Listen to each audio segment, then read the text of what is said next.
Friends welcome to my channel Mazhar Kariyana store. Friends ये pamper पर update आई है, सामने देख रहे हैं। भी 2 पैम्पर अभी मैंने ला के रखे हैं, ठीक है।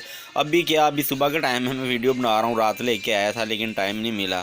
अच्छा, ये पैम्पर बड़े महंगे यार मुझे मिले हैं और जहाँ से मैं सामान लेता हूँ उनसे मैंने पूछा था कि यार पैम्पर क्या वाकई इतने महंगे हैं, तो उसने बताया कि यार महंगे वाकई इतने हैं, लेकिन मैं अभी भी आपको ना 950 के रेट पे दूंगा।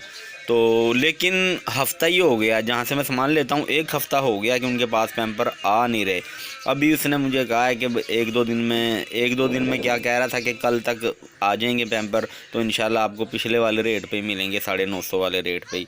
तो ये मैं पैम्पर कितने के ले आया हूँ इसके सुन लें। कि एक तो मीडियम साइज़ है, ये ऊपर देख लें, सबसे ऊपर है वो मीडियम साइज़ का 1080 रुपये का मिला है। उसके नीचे है 4 नंबर, ऊपर 3 नंबर नीचे 4 नंबर लार्ज साइज़ 1100 रुपये का मिला है। फ्रेंड्स 1080 रुपये का मीडियम एक और 1100 रुपये का वो मिला है लार्ज साइज़। बड़े महंगे हो गए हैं यार, क्या करें। और नीचे ये क्लासिक बिस्किट है, स्पेशल बिस्किट है। 110 रुपये का डब्बा मिला, 5 डब्बे लिए थे। तो यार इतनी महंगाई हो गई है, समझ से बाहर है। तो पैम्पर अभी वो भी, लेकिन लड़का कह रहा था कि पैम्पर महंगे ही हैं, लेकिन मैंने जहाँ से सामान उठाया ना पिछले रेट पे उठाया, तो आप लोगों को पिछले रेट पे ही दूंगा। तो बाकी अब तक की यही अपडेट है, और भी ऐसी अपडेट्स के लिए हमारे चैनल को सब्सक्राइब कर लें। थैंक्स फॉर वॉचिंग, अल्लाह हाफिज़।